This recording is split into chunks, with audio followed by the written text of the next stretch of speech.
Hello everyone, welcome to electrical and MCQs. आज के session में हम लोग हमारे सुपर एमसीक्यू सीरीज का पार्ट 4 डिस्कस करने वाले हैं, जिसमें हम लोग पावर इलेक्ट्रॉनिक्स के कुछ इंपॉर्टेंट एमसीक्यूज और उसके कॉन्सेप्ट्स को डिस्कस करने वाले हैं। देखिए, काफ़ी अच्छा मुझे रिस्पांस मिल रहा है इस सुपर एमसीक्यू सीरीज पे, जो कि हमने आपके अपकमिंग एग्जामिनेशन यूपीपीसीएल जेईई के लिए लॉन्च किया है। अभी भी रिसेंटली यूपीपीसीएल जेईई की वैकेंसी आ चुकी है और उसी को ध्यान में रखते हुए हमने ये सुपर एमसीक्यू सीरीज की शुरुआत की है। ठीक है, तो आज का हमारा ये 4th सेशन है। अगर इसके पहले के 3 सेशन आपने नहीं देखे होंगे तो मैं आपको डिस्क्रिप्शन बॉक्स में एक लिंक प्रोवाइड करा देता हूँ। वहाँ पे आप क्लिक करके जो प्लेलिस्ट ओपन होंगी, वहाँ पे आप सारे इंपॉर्टेंट सेशन जो कि हमने सुपर एमसीक्यू सीरीज में बनाया है वो आप जाके देख सकते हो। प्रीवियस सेशन जो था हमारा बेसिक इलेक्ट्रॉनिक्स के ऊपर था और फर्स्ट एंड सेकंड सेशन जो था हमारा बेसिक इलेक्ट्रिकल के एमसीक्यूज को हमने उसमें डिस्कस किया था। आज के सेशन में हम लोग पावर इलेक्ट्रॉनिक्स के एमसीक्यूज और उसके कॉन्सेप्ट्स को डिस्कस करेंगे। ठीक है, तो चलिए हम लोग इस सेशन को शुरू करते हैं। उससे पहले मैं बता दूं, प्रीवियस सेशन का जो हमारा आंसर था पेंटावैलेंट इम्प्योरिटीज डैश, इसका करेक्ट आंसर है ऑप्शन डी। पेंटावैलेंट इम्प्योरिटीज जो है इंक्रीज करती है कंडक्शन सेमीकंडक्टर मटेरियल के अंदर। Pentavalent impurities increases the conduction of a semiconductor material. Option D इसका करेक्ट आंसर था, जो कि हमने ये क्वेश्चन पूछा था हमारे 3rd सेशन बेसिक इलेक्ट्रॉनिक्स के। इसमें यहाँ पे आप स्क्रीनशॉट भी देख सकते हो। और इस क्वेश्चन का करेक्ट आंसर हमें दिया है उन टॉप 10 स्टूडेंट्स के नाम है।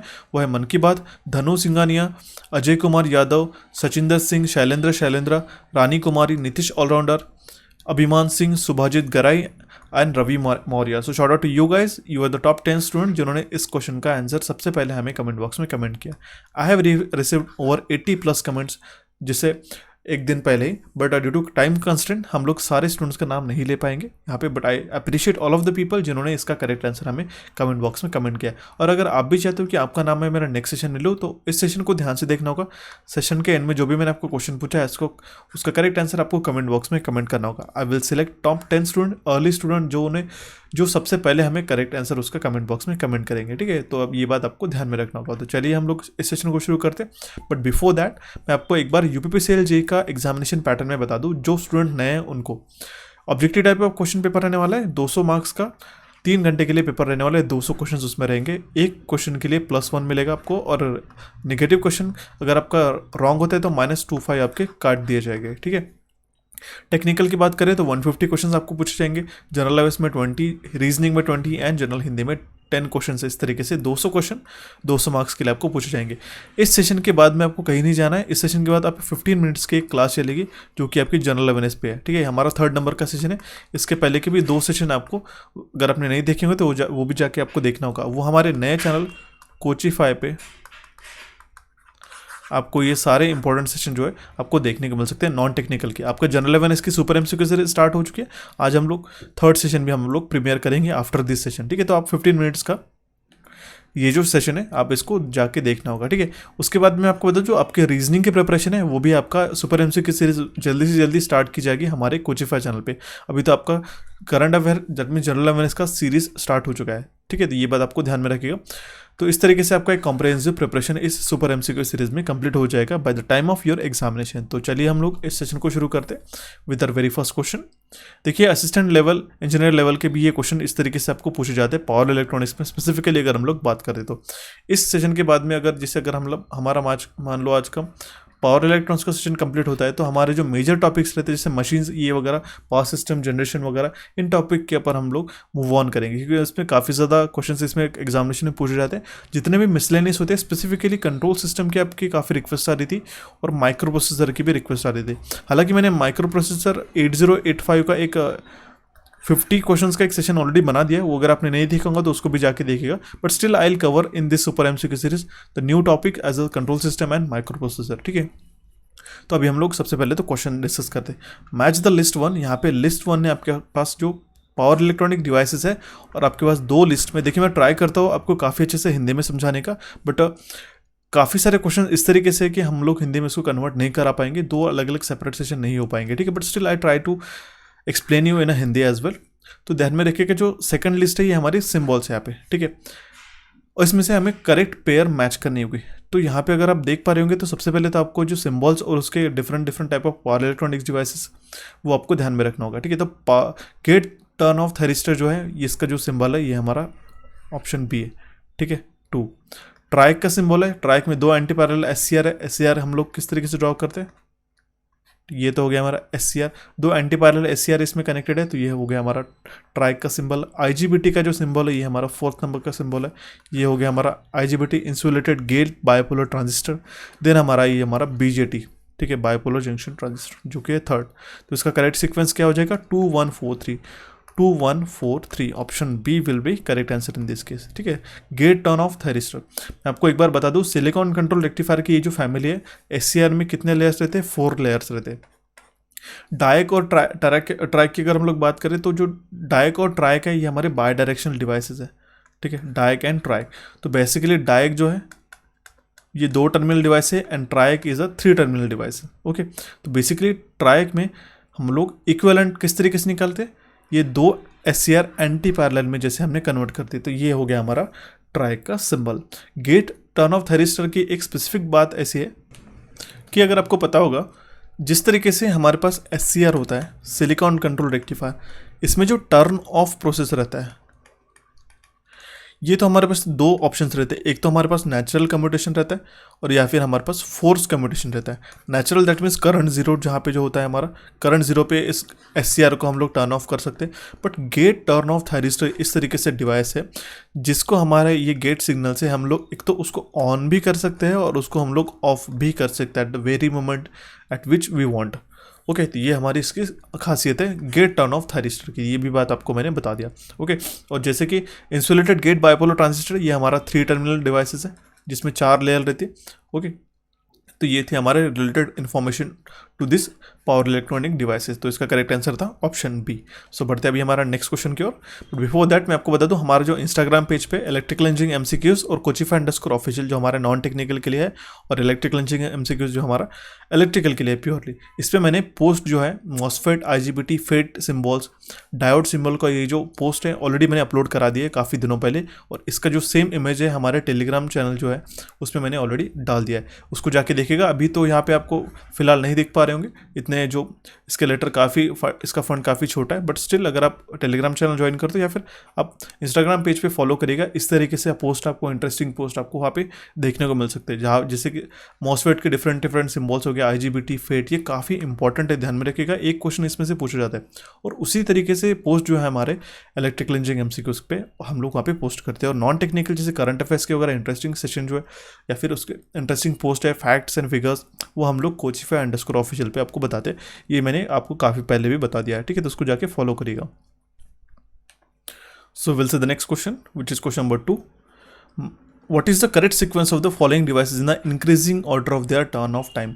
टर्न ऑफ टाइम के सीक्वेंस में हमारे इंक्रीजिंग ऑर्डर में हमारे पास जो पावर इलेक्ट्रॉनिक्स डिवाइसेस है इसको अरेंज करना होगा। तो सबसे पहले तो टर्न ऑफ टाइम क्या होता है, ये होता है it is a time during which reverse voltage is applied across the thyristor during its commutation process. ये बात आपको ध्यान में रखनी होगी।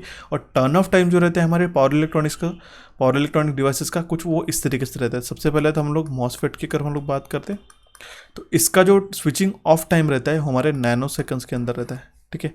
इसके बाद में हमारे पास आता है BJT, ठीक है। BJT का जो रहता है नैनो सेकंड से लेके हमारे पास माइक्रो सेकंड्स का टाइम रहता है। फिर हमारे पास में आता है IGBT, इसका जो टाइम रहता है वो हमारा वेरी करता है फ्रॉम माइक्रो सेकंड, या फिर आप इसको कह सकते हैं 1 माइक्रो सेकंड तक का इसका टर्न ऑफ टाइम रहता है। उसके बाद में फाइनली आता है हमारे पास में थायरिस्टर, इसका जो टाइम रहता है टर्न ऑफ टाइम वो रहता है 5 माइक्रो सेकंड। तो ये हो गया हमारा करेक्ट सीक्वेंस। तो ये हमारे ऑप्शन डी में, दैट मीन्स जो मॉसफेट का टाइम है, इससे हम लोग क्या कंक्लूड कर पा रहे हैं, देखिए मैं आपको समझा रहा हूँ। ये जो मॉसफेट का टाइम जो रहता है वो सबसे कम रहता है, ठीक है। हम लोग इसीलिए इसको क्या करते हैं, बेसिकली मॉसफेट ऐसा डिवाइस है इसको हाई स्पीड स्विचिंग डिवाइसेस में हम लोग इसको मॉसफेट को बेसिकली यूज़ करते हैं, क्योंकि इसका टर्न ऑफ टाइम काफ़ी कम है नैनो सेकंड्स के अंदर। BJT का वैरी करता है नैनो सेकंड से माइक्रो सेकंड्स के बीच में, और IGBT का माइक्रो सेकंड्स में, और थायरिस्टर का 5 माइक्रो सेकंड्स। ये इसका टाइम है, ऑर्डर जो है इसका स्विचिंग ऑफ टाइम, ठीक है। तो ये बात आपको ध्यान में रखनी होगी। तो ये हमारे इंक्रीजिंग ऑर्डर में, ठीक है, MOSFET BJT IGBT then thyristor. Option D इसका करेक्ट आंसर था। सो देखते हैं अभी हमारा नेक्स्ट क्वेश्चन जो कि question number 3। What is the magnitude and duration of the flow of gate current required to turn off the gate turn off thyristor. Magnitude कितना होना चाहिए और कितना फ्लो होना चाहिए गेट करंट अगर हम लोग गेट टर्न ऑफ थेरिस्टर को टर्न ऑफ करते, तो उसमें जो मैग्नीट्यूड होना चाहिए वो लार्ज मैग्नीट्यूड होना चाहिए और उसका ड्यूरेशन काफ़ी शॉर्ट होना चाहिए। ध्यान में रखिएगा, गेट टर्न ऑफ थेरिस्टर ये हमारे फोर लेयर एक हमारा PNPN पावर सेमीकंडक्टर डिवाइस है, जिसको टर्न ऑफ भी कर सकते हैं हम लोग शॉर्ट पल्स से और टर्न ऑफ भी हम लोग कर सकते हैं एक रिवर्स गेट पल्स से। ठीक है, तो इसका जो मैग्नीट्यूड रहता है लैचिंग एंड होल्डिंग करंट का वो काफ़ी ज़्यादा रहता है, and the latching current of the gate turn off thyristor is several times more than the as compare to the conventional thyristor. ठीक है, जो सेम रेटिंग का अगर हम लोग उसको यूज़ करते हैं, तो जो मैग्नीट्यूड रहता है गेट करंट का वो अबाउट 30% रहता है एनोड करंट से। ठीक है, और वो फ्लो होता है हमारे काफ़ी शॉर्ट ड्यूरेशन के लिए। ओके, तो इसीलिए इसको ध्यान में रखना होगा। The magnitude and the duration of flow of gate current required to turn off thyristor is large magnitude and short duration. ये इसका करेक्ट आंसर हो जाएगा, ऑप्शन बी इसका करेक्ट आंसर है। इसका जो सिंबल है ये कुछ इस तरीके से रहता है। ठीक है, ये हो गया हमारा गेट। यहाँ पे एरोस भी रहते हैं, आप यहाँ पे इसको देख सकते हो। ठीक है, this will be the anode and cathode and this will be the gate terminal of the gate off turn off thyristor, GTO जिसको हम लोग कहते हैं। We will see the next question which is question number 4। The rectifier mode of operation of a triac can be overcome by increase. जो rectifier mode रहता है trike का वो हम लोग ओवरकम कर सकते हैं क्या, इंक्रीज करके। यहाँ पे क्वेश्चन में पूछा गया है। बेसिकली ये ट्राइक क्या है, ये हमारा बाय डायरेक्शनल थायरिस्टर है जिसमें हमारे पास 3 टर्मिनल्स रहते हैं। तो ये जो क्या कंडक्ट करता है हमारे बोथ डायरेक्शन में, ये जो ट्राइक है हमारा ये बोथ डायरेक्शन में कंडक्ट करता है। तो बेसिकली जब हमारा ऑपरेशन में रहता है ये ट्राइक, तो इक्विवेलेंट क्या है हमारे पास 2 SCR। मैंने अभी आपको बताया था 2 SCR का इक्विवेलेंट है हमारे ये triac power electronic device. Okay, तो जिसमें रहते हैं कैथोड रहते हैं और हमारे पास में 2 टर्मिनल्स रहते हैं। तो MT1 और MT2 हम लोग जिसको भी कहते हैं। ठीक है, ये बात आपको ध्यान में रखने को। जिस तरीके से अगर हमारे पास मान लो ये ट्राइक जो है वो ऑपरेट करता है हमारे रेक्टिफायर मोड में, हालांकि बाय डायरेक्शनल मोड में उसको ऑपरेट होना रहता है, बट ये कभी कभी हमारा रेक्टिफायर मोड में ऑपरेट होता है। ये हमें क्वेश्चन में पूछा है बेसिकली कि हमारा रेक्टिफायर मोड ऑफ ऑपरेशन हम लोग इसको किस तरीके से ओवरकम कर सकते हैं।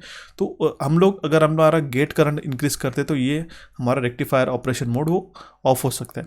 देखिए होता क्या है बेसिकली, अगर हम लोग बात करते हैं, ठीक है, GTO का अगर हमारा ट्राइक की अगर हम लोग बात करते हैं तो ये हमारा सिंबल हो गया।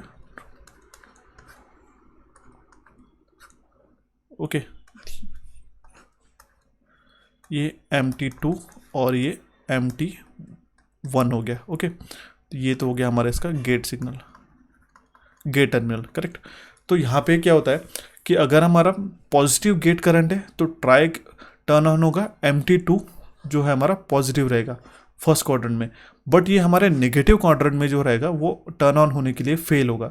बट अगर हमारे पास कांस्टेंट नेगेटिव अगर हम लोग गेट करंट दे रहे तो हमारा MT2 जो है वो उससे टर्न ऑन, ये MT2 जो है हमारा ये नेगेटिव रहता है। ठीक है, तो फिर होता क्या, अगर हमारे पास थर्ड क्वाड्रेंट में अगर हम लोग जाते तो ये हमारे MT2 पॉजिटिव के जब उसकी बारी आती है तो ये टर्न ऑन नहीं होता। तो यही जो हमारा रेक्टिफायर मोड ऑफ ऑपरेशन है ये इसको ओवरकम कर सकते हैं हमारे गेट करंट इंक्रीज करके। ठीक है, तो इसका करेक्ट आंसर था option B. The next question is question number 5. The main advantage of IGBT over SCR in a power electronics. देखिए मैं आपको बता दूं, SCR, IGBT, these are all power electronics devices. Silicon control rectifier और insulated gate bipolar transistor ये हमारे power electronics devices है, but उसके कुछ कुछ एप्लीकेशंस भी आते हैं। मैं आपको बता दूं, एडवांटेजेस भी है और डिसएडवांटेजेस भी है SCR और IGBT के। और IGBT हम लोग प्रेफर करते हैं SCR से ज़्यादा। तो ये हम लोग क्यों ऐसा प्रेफर करते हैं, क्योंकि उसकी सेल्फ कम्यूटेटिंग कैपेबिलिटी है। ठीक है, that means insulated gate bipolar transistor जो है हमारा 3 टर्मिनल डिवाइस है, ठीक है, वो हम लोग 4 लेयर उसमें रहती है, ये बात ध्यान में रखिएगा। तो उसका एडवांटेजेस क्या है, ये हमारा सेल्फ कम्यूटेटिंग है। ठीक है, that means it has a capability to being turn on and turn off by use of some lower power factor voltage या फिर हम लोग करंट उसको सिग्नल उसको फीड कर सकते हैं एक बेस टर्मिनल पे। ठीक है, तो ये इसका करेक्ट आंसर आ जाएगा ऑप्शन बी। ओके, ये इस तरीके से जो IGBT का हम लोग डिस्कस करते हैं तो ये फर्स्ट टर्मिनल गेट, ये अगर हम प्रैक्टिकल IGBT की अगर बात करते हैं सेंट्रल टर्मिनल रहता है हमारा collector and third one is the emitter, this one is the symbol of IGBT। ये ध्यान में रखिएगा। इसमें मैं बता दूँ क्वेश्चन बेसिक अगर पूछा जाए एग्जामिनर ने, वो हम लोग को किस तरीके से क्वेश्चन पूछा जाता है। IGPT, देखिए मैं आपको इस तरीके से एग्जाम्पल में आपको समझाता हूँ। IGPT has a 3 terminal, okay, जिसमें हमारा फर्स्ट रहता है गेट, सेकंड हमारा, and remaining 2 terminals are collector, emitter, MT1 MT2, या फिर आपको ड्रेन सोर्स जो कि आपको मॉसफेट्स के वगैरह रहते हैं वो आपको पूछा जा सकता है। तो आपको ध्यान में रखिएगा IGBT में 3 टर्मिनल्स कौन से रहते हैं, गेट, कलेक्टर एंड इमीटर, ठीक है। ये हमारा इसमें इस तरीके से क्वेश्चंस आपको एग्जामिनेशन में पूछ रहे थे। इसलिए आपको अगर आप ध्यान से अगर आप पढ़ते हो तो जो भी आप पावर इलेक्ट्रॉनिक्स डिवाइस, या फिर अगर मान लो IGBT की डिस्कशन करते तो उसमें कौन से टर्मिनल रहते हैं, तो ये भी बात आपको ध्यान में रखना उतनी ही काफ़ी इंपॉर्टेंट है, ठीक है। तो ऑप्शन बी इसका करेक्ट आंसर था। The next question is question number 6। The anode current through a conducting SCR is 10 ampere. If gate current is made 1/4 then what will be the anode current.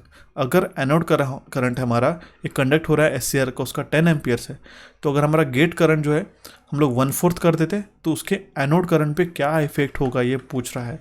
तो anode current रहेगा हमारा 10 ampere से, क्योंकि because एक बार हमारा थेरिस्टर on होता है तो इसमें गेट करंट की कोई रिक्वायरमेंट नहीं रहती कि उसको ऑन स्टेट में ही रखे करके, ठीक है। अगर हमारा एक बार जो SCR है वो कंडक्ट हमने करा दिया, ठीक है, एक बार वो ऑन स्टेट में आ गया, तो उस केस में जो है हमारा वो कंडक्टिंग स्टेट में ही रहता है। दैट मीन्स एनोड करंट जो है हमारा डिपेंड करता है हमारे लोड जिसको हम लोग कनेक्ट करते हैं उसको, ठीक है। And it depends upon the load connected through the thyristor and it does not depend on the gate current, ठीक है, उसके ऊपर डिपेंड नहीं करता। ये इंपॉर्टेंट उसकी प्रॉपर्टी है। और ये जो है SCR जो है सिलिकॉन कंट्रोल रेक्टिफायर, ये 3 मोड में ऑपरेट करता है बेसिकली। आपको बता दूं, एक तो रहता है फॉरवर्ड ब्लॉकिंग मोड, ठीक है, और दूसरा रहता है इसका reverse blocking mode, and third will be it's like forward conduction mode, ठीक है। ये हो गए इसके 3 mode of operation silicon control rectifier के। तो ध्यान में रखिएगा, एक बार अगर हमारा SCR टर्न ऑन हो जाता है तो उसमें गेट करंट का सिग्निफिकेंस नहीं रहता है, ठीक है। तो और वो जो गेट एनोड करंट रहता है बेसिकली ये हमारा डिपेंड करता है लोड पे। क्वेश्चन इस तरीके से भी पूछे जा सकते हैं। तो जो 10 एम्पियर्स का करंट फ्लो हो रहा था उतना ही करंट वो उसमें से भी फ्लो होता रहेगा, ठीक है। तो ऑप्शन सी इसका करेक्ट आंसर था। इस तरीके से गूगली क्वेश्चन आपको पूछे जा सकते हैं। यहाँ पे आप देख पा रहे होंगे एक फॉरवर्ड ब्लॉकिंग मोड और फॉरवर्ड लीकेज करंट है, ठीक है, इस तरीके से, ओके। अगर आपका VBO क्रॉस से होता है तब जाके आपका जो है ये टर्न ऑन हो जाता है हमारा सिलिकॉन कंट्रोल है। ब्रेक ओवर वोल्टेज हमारा forward break over voltage on होने के बाद में हमारे इसमें से करंट फ्लो होने लगता है। तब तक अगर हम लोग उसके पहले ही गेट सिग्नल अगर प्रोवाइड करा देते हैं, ठीक है, IG1, IG2 एंड IG3, देखिए IG1 is greater than IG2 यहाँ पे मेंशन्ड है। तो IG1 अगर देते तो हमारी कैरेक्टरिस्टिक्स इस तरीके से आ जाएंगे, ठीक है। IG2 अगर हम लोग करंट कम फ्लो करते तो हमारा यही से हमारा शुरू हो जाएगा, और अगर हम लोग VBO क्रॉस करते तो ऑटोमेटिक हमारा ये SCR कंडक्ट होने शुरू हो जाता है। तो ये थी हमारी characteristics of a silicon control rectifier. एक ब्रीफली मैंने आपको इसमें से समझा दिया, ठीक है। तो अभी हम लोग देखते हैं हमारा next question which is question number 7। Thyristor has a peak inverse voltage of 650। The voltage safety factor is a 2, then the voltage up to which the device can be operated is given by. अगर voltage safety factor हमारा 2 है और peak inverse voltage है 650 का है thyristor का, तो हमें कितने वोल्टेज तक हमारा डिवाइस ऑपरेटेड रहेगा ये हमें क्वेश्चन में पूछा रहेगा। PIV रेटिंग हम लोग कैसे निकालते हैं, वो रहता है हमारा VM इंटू सेफ्टी फैक्टर, ठीक है। और VM जो है हमारा मैक्सिमम वोल्टेज जो जितना विस्टैंड कर पा रहा है जो कि हमारा 650 है, सेफ्टी फैक्टर है हमारा 2, ठीक है। तो अगर हम लोग मैक्सिमम सेफ्टी वोल्टेज अगर विथस्टैंड कितना कर पाएंगे तो वो हम लोग निकाल पाएंगे, तो वो हमारा 650 डिवाइडेड बाय 2 हम लोग करेंगे विच इज़ 325 वोल्ट आ जाएगा, correct. That means maximum voltage withstand कितना करेगा तो वो 325 हो जाएगा। अगर हमारा वोल्टेज जितना ऑपरेट करेगा RMS वैल्यू ऑफ वोल्टेज पे अगर वो हम लोग फाइंड आउट करते तो VRMS क्या हो जाएगा, VM बाय √2, करेक्ट। तो 325 बाय √2 अगर हम लोग करते तो you will get 230 volt. Option D इसका करेक्ट आंसर आ जाएगा। ये RMS वैल्यू ऑफ वोल्टेज क्यों निकाली मैं आपको बता दूं, अगर आप कंफ्यूज हो रहे होंगे कि यही वोल्टेज रहता है it is up to which the device can be operated in RMS value. जो ऑपरेट हो सकता है उस लेवल पे, ये तो हमारी आरएमएस वैल्यू ऑफ वोल्टेज ही रहती है, तो ही तो जाके हम लोग आरएमएस वैल्यू निकालेंगे। और हमें वीएम की वैल्यू पता करनी, तो पीआईवी रेटिंग से हमने निकाल ली। तो पीआईवी का फॉर्मूला क्या है, वीएम इंटू सेफ्टी फैक्टर। तो यहाँ पे पीआईवी रेटिंग कितना था, 650, ठीक है। वीएम हमको निकालना था और हमने सेफ्टी फैक्टर 2 से मल्टीप्लाई कर दिया, इसीलिए हमने यहाँ पे 2 से डिवाइड किया। 325 हमारी वीएम की वैल्यू है, मैक्सिमम वैल्यू, और हमने वीआरएमएस का वैल्यू निकाल लिया। तो उसका करेक्ट आंसर है option D. The next question is question number 8. In a forward bias portion of a thyristor IV characteristics, the number of stable operating region is. Forward bias portion में जो thyristor की IV characteristics है, यहाँ पे जो mentioned है, इसमें हमारे पास में stable operation region कितने हैं, तो वो हमारे पास सिर्फ 2। ओके, दैट मीन्स फर्स्ट जो रहता है हमारा, अभी मैंने आपको बताया, अगर आपका ध्यान होगा, फॉरवर्ड ब्लॉकिंग मोड, ठीक है, और फॉरवर्ड कंडक्शन, ये दो हमारे इंपॉर्टेंट स्टेबल ऑपरेटिंग रीजन है, ठीक है। Forward conduction and forward blocking, ठीक है, forward conduction and forward blocking, यही तो हमारे पास यूजफुल उसकी कैरेक्टरिस्टिक्स है, ठीक है। ये जो वीबीओ है और वीबीआर है हमारा रिवर्स ब्रेक और वोल्टेज है, ये वीबीओ जो है हमारा फॉरवर्ड ब्रेक और वोल्टेज है, और आईजी जो है हमारा ये गेट करंट है, ठीक है। ऑप्शन बी इसका करेक्ट आंसर था। The next question is question number 9. In a DC source of 100 volts supplies a purely inductive load of a 0.1 Henry. एक DC सोर्स है हमारे पास में 100 वोल्ट, जो एक प्योरली इंडक्टिव सर्किट को लोड को फीड कर रहा है। The controller is SCR in series with the load source and the load. एक जो कंट्रोलर है वो एक सीरीज में है SCR के विथ सोर्स एंड लोड से। If the specified latching current is 100 ampere, latching current अगर हमारा 100 एम्पियर है, तो minimum width of gate pulse हमें कितना लगेगी, सो दैट हम लोग टर्न ऑन कर पाएंगे उस SCR को। गेट पल्स का कितना मिनिमम विड्थ लगेगा, ये हमें पूछा गया है, सो दैट हम लोग SCR को टर्न ऑन कर पाएंगे। तो इसका करेक्ट आंसर क्या हो जाएगा, V will be equals to, हम लोग निकालेंगे LDI/dt। तो इंटीग्रेट करेंगे 0 to 100 से लेके LDI/dt से, LDI will be equals to 0 to 2, 0 to t VDT। तो इसमें हम लोग L का वैल्यू निकालते तो वो आ जाएगा, यहाँ पे I have to erase this,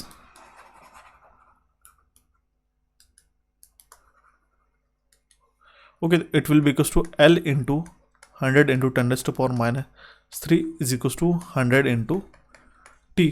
okay, तो t will be equals to कितना हो जाएगा, 100 माइक्रोसेकंड। तो t हमने निकालेंगे, उतना ही हमें गेट पल्स की विड्थ रिक्वायर्ड थी, तो ऑप्शन सी इसका करेक्ट आंसर था। v इज इक्वल्स टू क्या होता है, LDI/dt, तो हमने निकाल लिया सिंपली। सो देखते हैं हमारा next question, which is question number 10. For SCR DI/dt protection is achieved through the use of. DI/dt protection जो है हमारा किससे अचीव कर पाते हैं, उसको अगर हम लोग SCR की अगर बात करते हैं तो DI/dt प्रोटेक्शन हम लोग एक L that means inductance series में SCR के कनेक्ट करके उसको कर सकते हैं, ठीक है। तो ऑप्शन बी इसका करेक्ट आंसर हो जाएगा। The next question is question number 11. A single phase fully controlled bridge is supplied by a 120 volt RMS. What will be the average load voltage for a delay angle of 90 degree assuming in the continuous load current? एक हमारे पास में single phase fully control bridge है, उसमें supply कितना है 120 volt RMS का, उसमें average value of voltage अगर हमें फाइंड आउट करने की, तो यहाँ पे अगर डिले एंगल 90 डिग्री है तो वो कितना होगा, ऐसा क्वेश्चन में पूछा गया। तो single phase fully control bridge rectifier का एवरेज आउटपुट वोल्टेज का सबसे पहले तो फॉर्मूला ध्यान में रखना होगा, वो है V0 is equal to twice VM upon pi cos of alpha. Correct, VM जो है हमारा मैक्सिमम सोर्स वोल्टेज है, और अल्फा जो है हमारा डिले एंगल जिसको हम लोग कहते हैं, जो कि हमारे पास 90 डिग्री है। तो इसमें सारे वैल्यू सब्स्टिट्यूट करते हैं।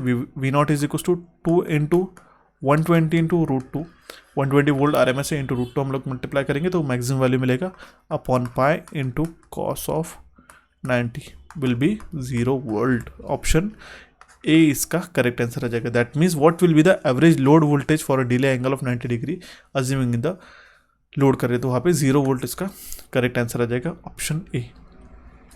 The next question is question number 12. A single phase full wave midpoint SCR converter uses a 230/100 volt transformer with a center tap on the secondary side. PIV per SCR is, यहाँ पे question में पूछा गया। एक हमारे पास में single phase full wave mid point silicon controlled converter है, जो यूज़ कर रहा है 230/200 वोल्ट का ट्रांसफार्मर। तो वो सेंटर टैप है उसका सेकेंडरी साइड पे, तो PIV पर SCR ये हमें क्वेश्चन में पूछा गया। इसका अगर कॉन्फ़िगरेशन हम लोग निकाल पाएंगे तो देखिए मैं ब्रीफली इस तरीके से ड्रॉ कर देता हूँ। सेंटर टैप है,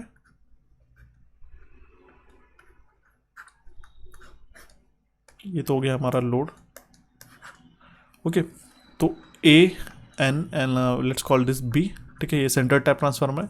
तो इस केस में पी आई वी कितना हो जाएगा, पीक इनवर्स वोल्टेज कितना हो जाएगा, वो हो जाएगा हमारा V A N plus zero, ठीक है।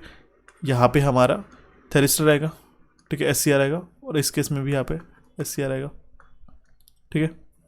और ये तो हो गया हमारा लोड, ये T1 and T2 this will be the S C R, और ये हमारा सोर्स वोल्टेज है।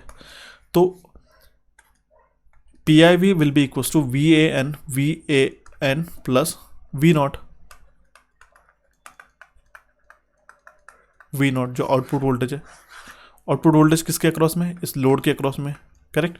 तो यहाँ पे हम लोग ट्रांसफार्मर का सेकेंडरी वोल्टेज है हमारे पास 200 वोल्ट्स। तो अगर हम लोग P I V find out करते तो क्या आ जाएगा, P I will be equals to 200 root 2 upon 2 plus 200 root 2 upon 2।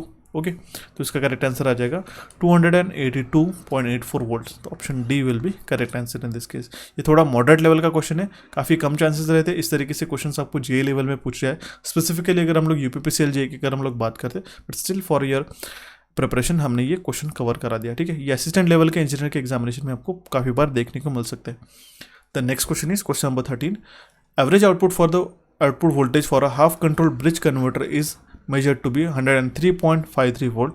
If the bridge is supplied from a 230 volt 50 hertz sinusoidal source, the triggering angle for the thyristor in the bridge is approximately.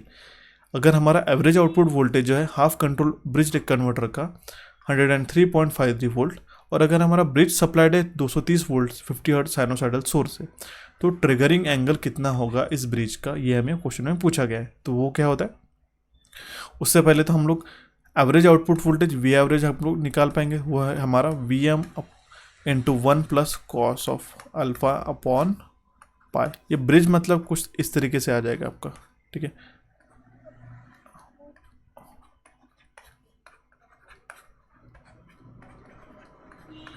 ये तो diodes हो गए, अब ये हो गए S C are, ठीक है। अगर हम लोग यहाँ पे गेट सिग्नल्स लगा दिए तो ये फर्स्ट टर्मिनल यहाँ पे कुछ इस तरीके से कनेक्ट होगा, और सेकंड टर्मिनल ही हमारा यहाँ पे कनेक्ट होगा, और इसके अक्रॉस में यहाँ पे लोड कनेक्टेड है, करेक्ट, और यहाँ पे भी सोर्स एक कनेक्टेड है, ठीक है। एवरेज आउटपुट वोल्टेज जितना आ रहा है, तो मान लो यहाँ पे वी एवरेज का अभी हमने फॉर्मूला निकाल लिया, तो एवरेज वोल्टेज जो है वो है हमारे पास 103.53 वोल्ट। तो इसमें वैल्यू सब्स्टिट्यूट करते हैं, सप्लाई वोल्टेज भी हमारे पास 230 वोल्ट, तो हमारे पास अल्फा का ही वैल्यू हमें फाइंड आउट करना है, तो ये हम लोग निकाल पाएंगे, ठीक है। तो क्या हो जाएगा 103.53 equals to 230 root 2 in bracket 1 plus cos of alpha upon pi, ठीक है। तो इसको सॉल्व कर लेते तो यू विल गेट, ये इसके डिनोमिनेटर में आ जाएगा वैल्यू, ओके। तो यहाँ पे अल्फा का वैल्यू आ जाएगा 90 डिग्री। इस कंप्लीट इक्वेशन को अगर आप सॉल्व करते तो ऑप्शन बी हमारा आ जाएगा 90 डिग्री इसका करेक्ट आंसर। सो देखते हैं अभी हमारा next question match the pair वाला क्वेश्चन है, काफ़ी बार इस तरीके से क्वेश्चन पूछे जाते हैं। द नेक्स्ट क्वेश्चन इज, यहाँ पे कन्वर्टर्स गिवन है और यहाँ पे लिस्ट 2 में टाइप ऑफ कन्वर्जन यहाँ पे पूछा गया है। तो ध्यान में रखिएगा, कंट्रोल रेक्टिफायर ये क्या है हमारा, ठीक है, ये है हमारा fixed AC to variable DC. Chopper क्या है हमारा बी, ये जो है हमारा fixed DC to variable DC conversion. Inverter क्या करता है हमारे पास में, ये हमारे फिक्स डीसी को वेरिएबल वोल्टेज में और वेरिएबल फ्रीक्वेंसी एसी वोल्टेज में कन्वर्ट करता है हमारा inverter.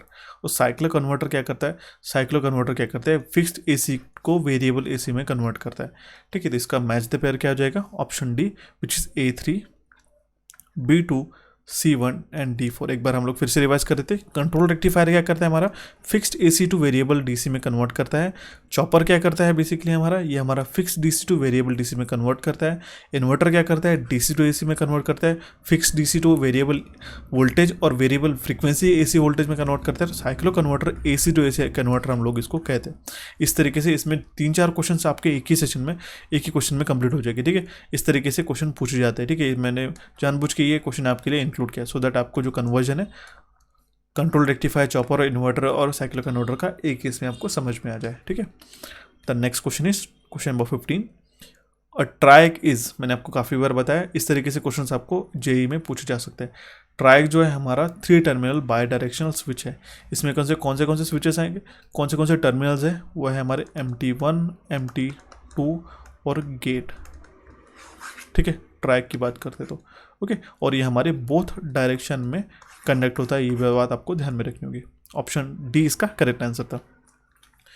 The next question is question number 16, the output voltage for a step up chopper की हम लोग बात कर रहे हैं। तो यहाँ पे ऑपरेट जब हम लोग उसको ड्यूटी साइकिल 50% पे ऑपरेट करते हैं, वोल्टेज सोर्स जो है, सोर्स वोल्टेज है 240 वोल्ट, तो उस केस में आउटपुट वोल्टेज कितना रहेगा, ये हमें क्वेश्चन में पूछा गया है। तो बूस्ट कन्वर्टर की बात करें, यहाँ पे सोर्स वोल्टेज है 240 वोल्ट और ड्यूटी साइकिल है 50%, तो वी नॉट क्या आ जाएगा, V naught will be equal to VS upon 1 minus D. Correct, duty cycle 50% है तो 0.5 हम लोग इसमें कन्वर्ट करेंगे, तो वो आ जाएगा हमारे पास 240 upon 1 minus 0.5, it will be equal to 480 volt. Okay, option B इसका करेक्ट आंसर है।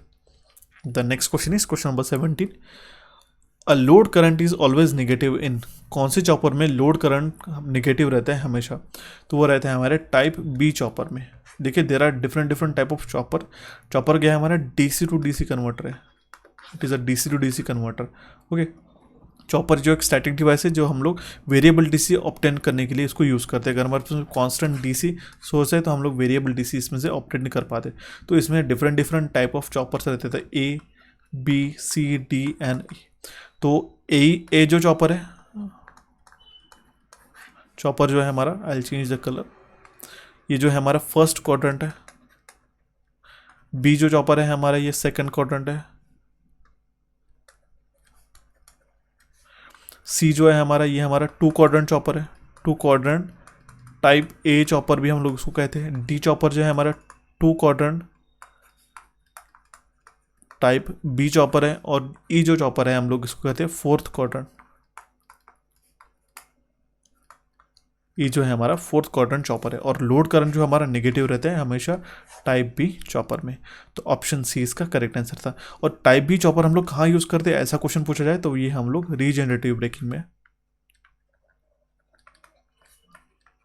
ठीक है, उसमें यूज़ करते हैं। ठीक है, regenerative braking of a DC motor में हम लोग उसको यूज़ करते हैं। और टाइप बी चॉपर हम लोग as a step up chopper भी इसको यूज़ करते हैं, तो ऑप्शन सी इसका करेक्ट आंसर था।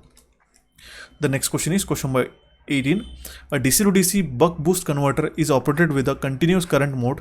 If the input voltage is 50 volt and the duty cycle of the switch is 0.6, the output DC voltage is, एक DC to DC buck boost converter अगर हमने ऑपरेट किया continuous conduction mode में, तो उसका input voltage अगर 50 volt है और उसकी ड्यूटी साइकिल है 0.6, तो हमें आउटपुट DC वोल्टेज कितना है ये हमें क्वेश्चन में पूछा गया। तो buck boost converter continuous conduction mode में उसका आउटपुट वोल्टेज का फॉर्मूला ध्यान में रखो, VA naught is equal to VS into D upon 1 minus D, ये तो हो गया इसका आउटपुट वोल्टेज का।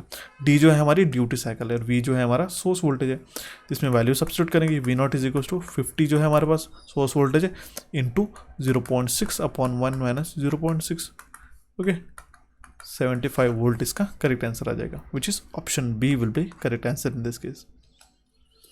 The next question is question number 19। Okay, तो क्वेश्चन क्या है, मैच द फॉलोइंग। यहाँ पे MOSFET, GTO, UJT and triac है और यहाँ पे उसके रिस्पेक्टिव कॉम्बिनेशन है, turn off by negative gate, bidirectional switching, high speed switching, triggering circuit. ये हमारा मैच द पेयर वाला क्वेश्चन है। तो इस केस में हमारा जो स्विचिंग स्पीड जो रहती है मॉसफेट की काफ़ी ज़्यादा रहती है, मैंने आपको बताया था, ठीक है, इसीलिए हमारी हाई स्पीड स्विचिंग मॉसफेट के लिए हम लोग रिलेट कर पाएंगे। नेक्स्ट जो है gate turn off thyristor, GTO के मैंने आपको प्रॉपर्टी क्या बताई, वो टर्न ऑफ भी हो सकता है नेगेटिव पल्स से, तो हमारा GTO का ऑप्शन आ जाएगा 1। UJT क्या है हमारा, यूनी जंक्शन ट्रांजिस्टर, ये हमारे रिलैक्सेशन ऑसिलेटर में जनरेट करता है पल्सेस, जो कि हमारे ट्रिगरिंग सर्किट में हम लोग इसको यूज़ करते हैं, तो उसका आंसर आ जाएगा ऑप्शन 4। ओके, एंड जो लास्ट ऑप्शन है ट्राइक जो है हमारा बाय डायरेक्शनल स्विचिंग है, ऑप्शन 2 इसका करेक्ट आंसर आ जाएगा। इसका सीक्वेंस जो है ऑप्शन ए इसमें करेक्ट आंसर हमारा आता है, ठीक है, MOSFET, GTO, UJT and triac का, तो ये आप इसका कॉम्बिनेशन एक बार अच्छे से पढ़ना होगा। The next question is question number 20, for the power semiconductor devices IGBT, MOSFET, diode and thyristor, which one of the following statement is true. IGBT, MOSFET और डायोड एंड थायरिस्टर के लिए इसमें से कौन सा स्टेटमेंट करेक्ट है। तो all are 4 are majority carrier devices, all 4 are minority carrier devices, तो मॉसफेट जो है हमारा मेजॉरिटी कैरियर डिवाइस है, ये ध्यान है, ऑप्शन डी इसका करेक्ट आंसर है। और IGBT डायोड थायरिस्टर जो है हमारी माइनॉरिटी कैरियर डिवाइस है, मॉसफेट जो है हमारा मेजॉरिटी कैरियर डिवाइस है, यही इसका डिफरेंस था। तो हमारा ऑप्शन डी जो है हमारा इसका करेक्ट आंसर आ जाएगा। Next question is question number 21. A single phase full bridge converter supplies the power to the constant current load. If the triggering angle is 45 degree, what is the input power factor of the converter? एक single phase full bridge converter है हमारे पास जो supply कर रहा है constant current load को। अगर हमारा ट्रिगरिंग एंगल है 45 डिग्री तो उसमें इनपुट पावर फैक्टर कितना है कन्वर्टर का, ये हमें क्वेश्चन में पूछा गया। तो सिंगल फेज फुल कन्वर्टर के लिए जो हमारा इनपुट पावर फैक्टर रहता है वो रहता है पर 0.9 कॉस ऑफ अल्फा, करेक्ट। तो अल्फा जो है हमारा फायरिंग एंगल है। तो 45 डिग्री के लिए यहाँ पे तो इनपुट पावर फैक्टर क्या हो जाएगा यहाँ पे, वो हो जाएगा 0.9 इंटू कॉस ऑफ 45 डिग्री, तो 0.637 इसका करेक्ट आंसर आ जाएगा। ऑप्शन ए इसका करेक्ट आंसर है। The next question is question number 22. A 200 volt DC to DC converter is turned on for a 30 microsecond and turned off for a 10 microseconds. Output voltage will be. एक converter है DC to DC जिसने turn on time है 30 microseconds का और turn off time है 10 microseconds का, ठीक है। तो यहाँ पे आउटपुट वोल्टेज कितना आएगा, V naught will be equals to क्या हो जाएगा, T on upon T on plus T off into VDC, correct. इसमें वैल्यू सब्स्टिट्यूट कर देते हैं हम लोग। 200 इंटू यहाँ पे टर्न ऑन टाइम कितना है 30 अपॉन 30 प्लस 10, 150 वोल्ट इसका करेक्ट आंसर आ जाएगा। ऑप्शन बी इसका करेक्ट आंसर। इसका आउटपुट वोल्टेज है, एक फार्मूला से आप उसका करेक्ट आंसर फाइंड आउट कर सकते हो। The next question is question number 23. Switch mode power supply is used for SAMPS हम लोग किसके लिए यूज़ करते हैं, ठीक है। अगर आपका अपने CPU में कैबिनेट देखा होगा उसमें हमारे पास SAMPS रहते हैं और ये काफ़ी रेगुलेटेड पावर सप्लाई करके हम लोग उसको यूज़ करते हैं। तो स्विच मोड पावर सप्लाई हम लोग कंट्रोल DC सप्लाई आउटपुट करने के लिए फाइंड आउट लेने के लिए उसको यूज़ करते हैं। तो ऑप्शन ए इसका करेक्ट आंसर है। Question number 24. What is the most suitable method to turn on the SCR device among the following? सबसे बेस्ट सुटेबल मेथड क्या है SCR को अगर हमारे पास टर्न ऑन करना है तो, ठीक है। तो ये हमारी गेट ट्रिगरिंग मेथड, यही हमारी सबसे बेस्ट मेथड है, गेट ट्रिगरिंग मेथड। ध्यान में रखिएगा there are various triggering method. Trigger करना मतलब टर्न ऑन करना है। तो फॉरवर्ड ट्रिगरिंग में, फॉरवर्ड वोल्टेज ट्रिगरिंग में हमारे पास क्या रहता है, जब हमारा वोल्टेज जो है एवलांचे ब्रेकडाउन के पास एवलांचे ब्रेकडाउन को क्रॉस करते हैं तो डेट हमारा पास जो मिडल जंक्शन है वो ब्रेकडाउन होता है और हमारा गेट ये जो SCR है ये टर्न ऑन हो जाता है, ठीक है। और उसके बाद में गेट ट्रिगरिंग ये हमारी मोस्ट रिलायबल है। गेट नॉर्मल पल्स अगर आपने अप्लाई कर दी तो वो SCR जो है यहाँ पे, ये जो गेट पल्स पे अगर आपने यहाँ पे छोटी सी पल्स भी अगर अपने यहाँ पे अप्लाई कर दी तो ये SCR हमारा कंडक्ट करने शुरू कर देता है, ठीक है। ये इसको हम लोग फॉरवर्ड वोल्टेज से भी कर सकते हैं, बट यहाँ पे 2-3 अलग अलग डिफरेंट मेथड, जैसे कि हमारे पास DVT ट्रिगरिंग भी हमारे पास रहती है, टेम्परेचर ट्रिगरिंग भी रहती है, लाइट ट्रिगरिंग भी रहती है। There are various other option of turning on. Triggering on करना मतलब ट्रिगर करना मतलब टर्न ऑन करना है, ठीक है। और commutation that means turn off process होती है, ठीक है। तो बेस्ट मेथड जो है हमारे पास गेट ट्रिगरिंग मेथड है। ऑप्शन ए इसका करेक्ट आंसर था। The next question is question number 25. Which one of the following is electronic device is used for a stator voltage control in a fan regulator? जो fan regulator रहते हैं उसमें कौन सा electronic device हम लोग power electronic device use करते हैं स्टेटर वोल्टेज कंट्रोल जो रहती है हमारे पास फैन की स्पीड रोटेट करने के लिए, कम ज़्यादा करने के लिए, तो उसमें हम लोग ट्राइक यूज़ करते हैं। ऑप्शन ए इसका करेक्ट आंसर हो जाएगा, ठीक है। ये हमारे स्विचिंग में, फेज कंट्रोल में, चॉपर डिज़ाइन में और लैम्प कंट्रोलिंग में या फिर स्पीड कंट्रोल जो रहती है फैन में हम लोग उसको यूज़ करते हैं। बेसिकली इज अ ट्राइक क्या है, हमारे पास 3 टर्मिनल AC स्विच है और उसमें हमारे पास सिलिकॉन कंट्रोल भी हम लोग उसको यूज़ कर सकते हैं, बट हम लोग बेसिकली ट्राइक इसमें यूज़ करते हैं। एक आप यहाँ पे फैन रेगुलेटर का इमेज यहाँ पे आप देख सकते हो। तो सो गाइस ये थे हमारे important 25 questions of the power electronics. अगर आप एक और सेशन चाहते हैं तो हमारा एंड के हमारे जो सेशंस रहेंगे उसमें हमारा बेसिक इलेक्ट्रॉनिक्स और पावर इलेक्ट्रॉनिक्स के कुछ जो बेसिक क्वेश्चन पूछे जाते हैं एकदम ही बेसिक सिंपल लेवल के, हम लोग एक और सेशन ले लेंगे। अभी हमारे नेक्स्ट सेशन से कुछ इंपॉर्टेंट सेशंस की शुरुआत कर लेते हैं हम लोग। नेक्स्ट सेशन के लिए मैं क्वेश्चन आपको बता के जा रहा हूँ, उसका करेक्ट आंसर आपको हमें कमेंट बॉक्स में कमेंट करना होगा। आई होप आपको ये सेशन समझ में होगा, सेशन को कहीं छोड़ के नहीं जाना होगा। अब हमारा जो नेक्स्ट सेशन है, सेशन 3 जो है जनरल अवेयरनेस का, आपका 15 मिनट का सेशन अभी अभी आपका शुरू हो जाएगा। हमारा नया चैनल कुछ यहाँ पे क्लिक करके इसको देख सकते हो। So guys for the next time I will see you and have a nice day.